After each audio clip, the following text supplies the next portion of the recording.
SNES era RPGs are not something that I've had much experience with. I haven't played Earthbound, I haven't played Final Fantasy VI, and until recently, I hadn't played Chrono Trigger. So, for those of you who have played it, you can imagine the galaxy brain expansion moment I had while playing it for the first time. Chrono Trigger still feels surprisingly modern and polished, despite being nearly 25 years old. The game has obviously aged in some areas, perhaps mostly in its passable, albeit not perfect user interface, but the actual design elements which make up the game are basically the opposite of a stereotypical old RPG. Chrono Trigger isn't particularly clunky or grindy, nor is it overly complex or obscure. The biggest thing Chrono Trigger does right is that it doesn't feel the need to waste your time at all. The pacing of the game isn't breakneck or anything, but it doesn't really feel the need to dwell either. By the time you get a solid sense of the environment you're in, along with the cultures, threats, and troubles of the people in that time period, the game is ready to move on to the next thing.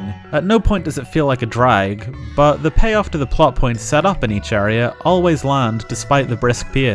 As you're probably aware, the big selling point is the time travel element of the story. Chrono Trigger has the distinct advantage of having fairly unique settings throughout, which all naturally build upon the same world in different time periods. The best aspect of this is the fact that throughout the story, you slowly but surely build up an understanding of how the events in the past have affected the future. And of course this aspect is something the player gets to directly interact with as well. The build up to the final boss is handled exceptionally well. The big threat is established very early on in the game, and you can see the effect it has in multiple time periods. This was a very good way to tie each time period together, as it means you never feel like you're wasting time away from the main plot, because even though the flow of time in the story isn't technically linear, the progression from one time period to the next, with the information you gather in each, still flows linearly as a result of this one consistent through line. One of the most surprising elements for an SNES RPG, in my opinion, was how ambitious they were with having the past change the future. There are many side quests which directly have you change the past, and they have direct consequences on the future,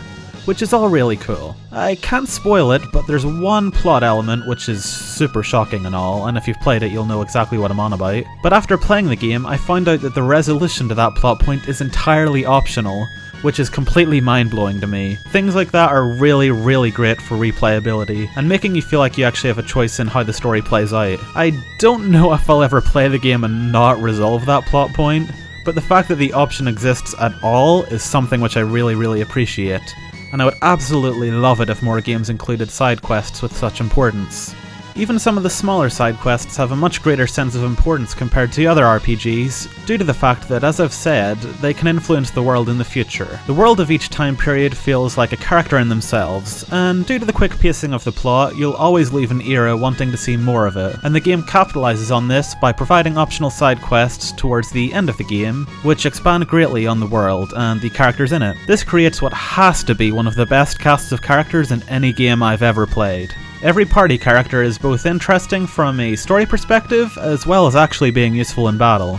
You only get to have a party of 3, and it's really hard to choose which members to go with, and there's a strong case to use absolutely any of them. This might be in part due to the fact that I didn't find the battles to be overly oriented towards specific types of damage. Physical hits can be just as effective as magic in the majority of battles. A consequence of this is that a lot of standard encounters are easily winnable by just turning on the auto attack option and letting the battle run. So while Chrono Trigger does make limited use of enemies with weaknesses and resistances, this is not where the fun of most battles lie. Something surprising I find about Chrono Trigger, and this is because I've obviously been very ignorant and underestimated the power of SNES RPGs, was the fact that the battle system is time-based and takes place directly on the overworld. No battle transitions or anything. You're just straight into the battle. The best thing about this is that this means the positioning of your characters is important, because certain attacks will hit certain trajectories. The positioning of the enemies matters too, because some attacks can hit multiple enemies at close range. This is where the true fun of the battles comes from.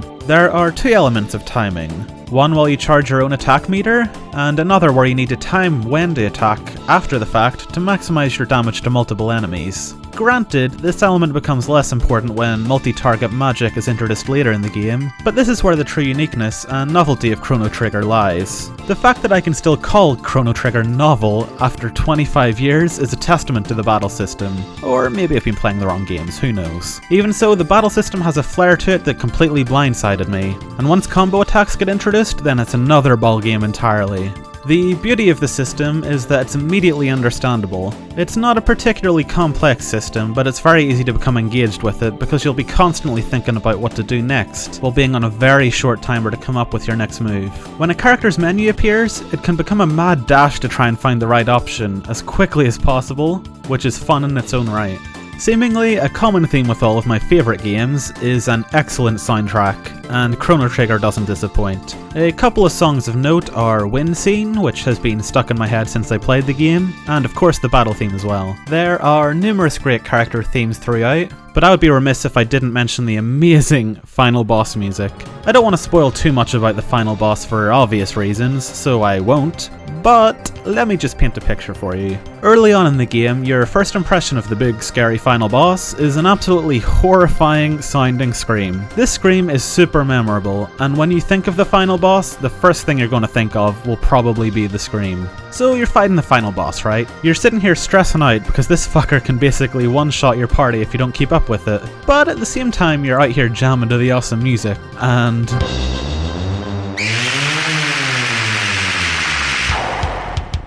Alright, you guys, so I literally just fucking shit upon myself, and that's just keeping it the fuck real, man. So yeah, the final boss of Chrono Trigger was one of the most stressful experiences I've had playing a game, and I would not change it for the world. So in the end, my experiences with Chrono Trigger have made me feel a bit bad for having my doubts about some of these older RPGs I've never played. I'm well used to modern RPGs like Persona and even Dragon Quest XI, but my perception of those before the PS2 era were pretty negative overall. Games like Persona 1 sort of give a clunky impression of the RPGs of the time. But Chrono Trigger doesn't really have anything like that. While there may be some semi-dated elements to it, it honestly feels like a game that could have come out last year. It feels like the perfected form of an RPG, much like the also fantastic Dragon Quest XI. It has little to no downtime, the battles are simple yet fun, it has a fantastic cast, great artwork and character designs, it's filled with a ton of memorable moments as well as emotional ones. And I don't think I have much of anything to say bad about Chrono Trigger, it's aged amazingly well. My most anticipated game of 2020 is Animal Crossing, but right there at number 2 is now a replay of Chrono Trigger on the DS version.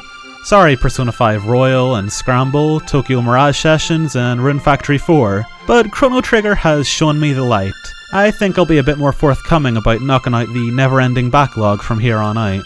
If you have any interest in modern RPGs, but perhaps haven't paid much mind to the stuff that came before, Chrono Trigger is an absolute must-play. Have a good one and rest easy.